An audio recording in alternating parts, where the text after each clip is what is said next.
અમાસની શરૂઆત થતાં જ દશામાના વ્રતના પગલે જિલ્લાભરમાં માય ભક્તો બજારમાં ઉમટી પડ્યા। માય ભક્તો વ્રતના પગલે મૂર્તિ પૂજાપાઠ સહિતની વસ્તુઓની ખરીદીમાં તલ્લીન। સામગ્રી ખરીદી કરવા માય ભક્તો બજારમાં ઉમટી પડ્યા। અષાઢ માસની અમાસથી દશામાનું વ્રત શરૂ થતું હોય આ વર્ષે અષાઢી અમાસ સોમવારે અમાસ હોય, રવિવારે દશામાની મૂર્તિ પૂજાપાઠ સહિતની સામગ્રી ખરીદી કરવા માય ભક્તો બજારમાં ઉમટી પડ્યા, જેના પગલે બજારોમાં ભીડ જોવા મળી। અમાસથી શરૂઆત થતાં દશામાના વ્રતને લઈ બનાસકાંઠા જિલ્લા ડીસા તાલુકાની બજારોમાં ખરીદી કરવા માય ભક્તો નીકળ્યા।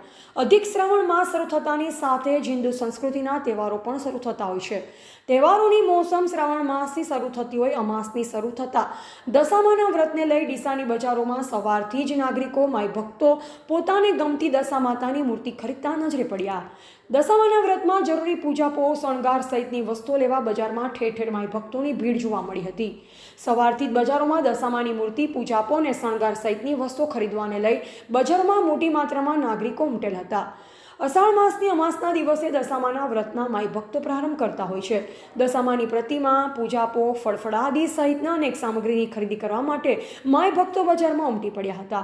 દશામાનું વ્રત 10 દિવસ સુધી ચાલતું હોય, જેમાં માની ભક્તિમાં માય ભક્તો તલ્લીન બની જતા હોય છે। વ્રત દરમિયાન શ્રદ્ધાળુ ઉપવાસ એકટાણું કરતા હોય છે। સવારે વાદળછાયો માહોલ હોવા છતાં માય ભક્તો દશામાની પ્રતિમા લેવા ઉમટી પડ્યા હતા। મારું નામ લક્ષ્મણભાઈ છે, હું દેવી પૂજક છું। આજે દશામાના વ્રત આવે છે। દશામાના વ્રતમાં અમે જતા બનવતા મૂર્તિઓ વેચીએ, કાચી માટીની અમે મૂર્તિઓ લઈને વેચીએ છીએ, બરોબર છે। નદીની અંદર આ ગળી જાય મૂર્તિ લઈને અમે વેચીએ છીએ દશામાના અંદર, બરોબર છે। દિવાસાના દાડે આ દશામાના વ્રત ચાલુ થાય છે।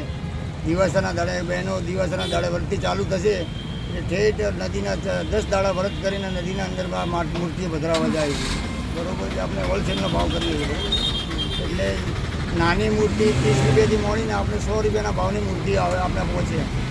હોલસેલમાં જેને લેવી ને રિટેલમાં લેવી હોય તો આપણે આપી દઈએ છીએ। કાચી માટીની મૂર્તિ છે।